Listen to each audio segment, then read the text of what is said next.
In this video, we're going to break down how to get into the Sydney Marathon.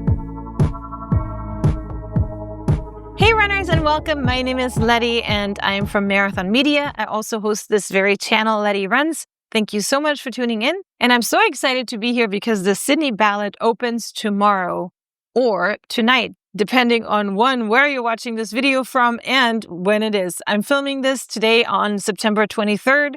But the official opening of the Sydney Marathon Ballot will take place at 10 a.m.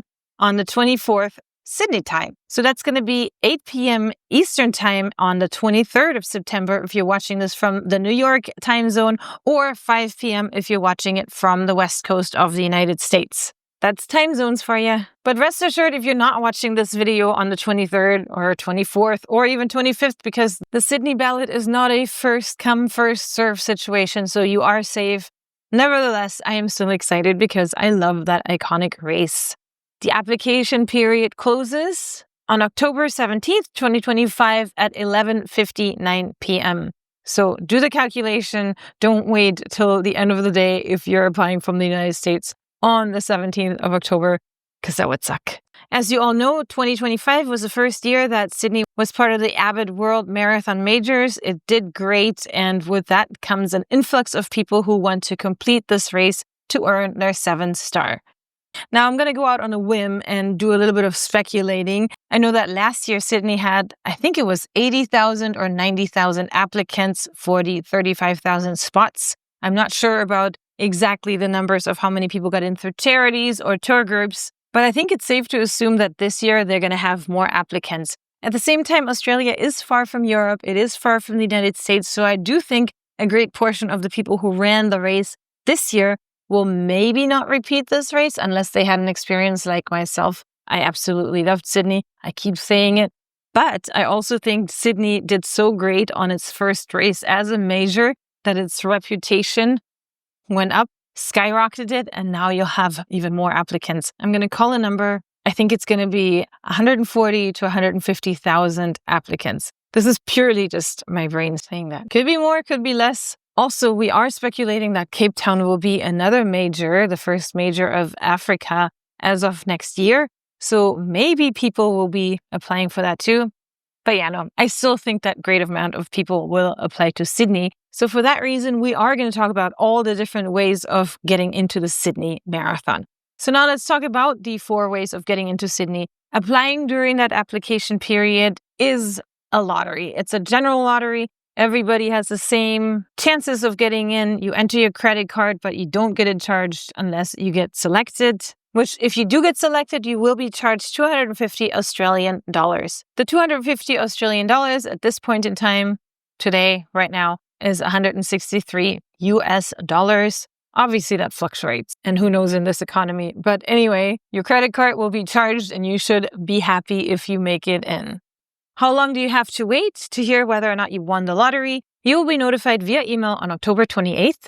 This information on the website is going to be Australia time. So maybe you will even hear back on the 27th. Who knows? But you will definitely receive an email to let you know whether or not you got lucky and you got a Sydney Ballot. I wish you all the best of luck.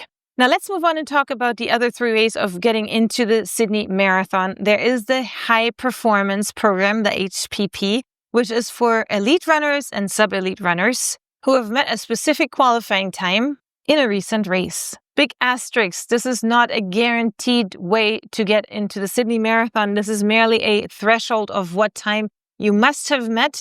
Then the fastest males and females from your age groups will be offered HPP entries to the 2026 Sydney Marathon. How do you apply for this HPP program? Well, it's going to be with the ballots. So when you do fill out the ballot, there will be a space to enter your race time and probably a space for a link where you can insert the race so they can verify that. And then again, you'll be compared to your peers in the same age group.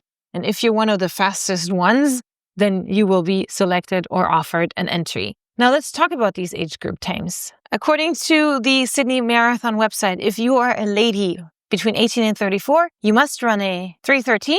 If you are between 35 and 39, you must run a 3:15. 40 to 44, 3:26. 45 to 49, 3:38. 50 to 54, 3:51.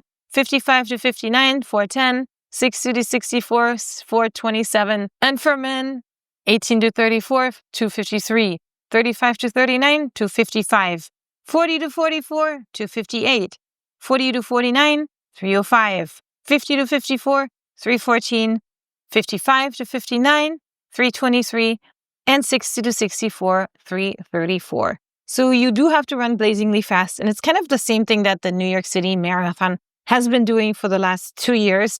I know that the New York City Marathon used to accept the age group qualifiers on a first come, first serve basis, which was absolutely nuts because you would sit there with 5 different screens open and 1,000 different browsers and just try to get in. That's how I got into New York. And after that, they kind of did this where they select the fastest runners of each age group. And then depending on how many spots they have, you may or may not get in. So that's another way. If you are not selected for the HPP entry, you're not offered a space, then they will just take your application and move you to the general lottery so you don't have to do anything. So again, if you're chasing that sub-elite status, double check your recent race results and then just throw your hat into the ring.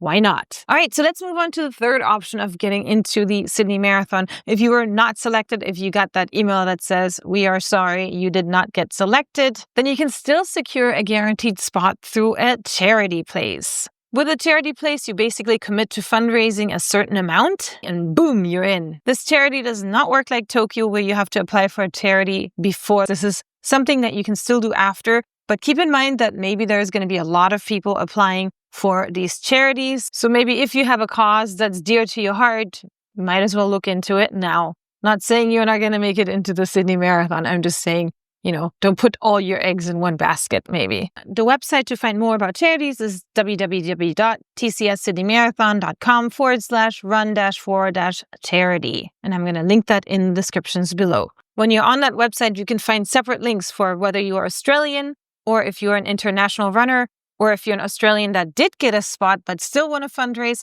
or if you're an international runner that got a spot and you still want to fundraise. So there's 4 different options for these charities. I've looked at the charity page and they are all amazing charities. Like with most races, these charities are for health, support for children and Indigenous communities, assistance for people with disabilities, and animal welfare. The fundraising minimums vary all across the board, but I did look into the 2025 charities to provide you with some information. Obviously, no guarantee that the amounts will be the same. But when you are on that website, they list the total amounts that needed to be raised. Here are some examples from 2025. The Ullman Foundation last year, for example, required fundraising of $3,800. Team Red, White, and Blue, $4,000. Movember, $2,000. Children with Cancer UK, £2,000. And I'm just mentioning these 4 to drive the point home that they all vary. A pro tip for when you apply to these charities often choose runners who have a personal connection to their cause. So if you have a story, share it in your application because it can make a huge difference.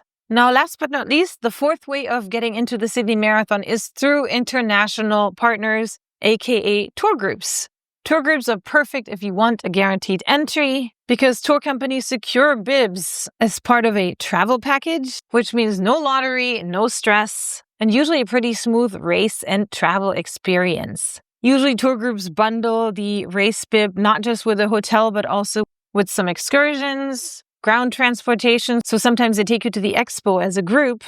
And usually they also have great race day support. And some of them even have after parties, bag drop, local tour guides. So you have less logistic stress and more race day hype. You will find the international tour groups on the official Sydney website under www.tcssydneymarathon.com/international-entry. Note here that it says international entries, but still includes Australia. So if you are Australian, this is also the link for you to find your tour group. When you go to that website, you'll find that you can sort the tour groups by country, which is important because a lot of the times the tour groups' hands are tight when it comes to who they can offer packages to. For example, a European tour group cannot sell a bib to somebody applying from the United States, etc. So there are specificities with that. If you check out these tour groups now, you can see that in a lot of cases, you can pay a small deposit that might be refundable in case you get into the ballot. So you can kind of have your eggs in 2 baskets. You can have two options, right? If you don't make it through the lottery, then you have a tour group secured. But obviously, be sure to read the fine print. Every tour group is different. So that's that. Here we have it. The Ballot, HPP program, charities, and international tour group. That's a hell of a lot of ways to get into the Sydney Marathon.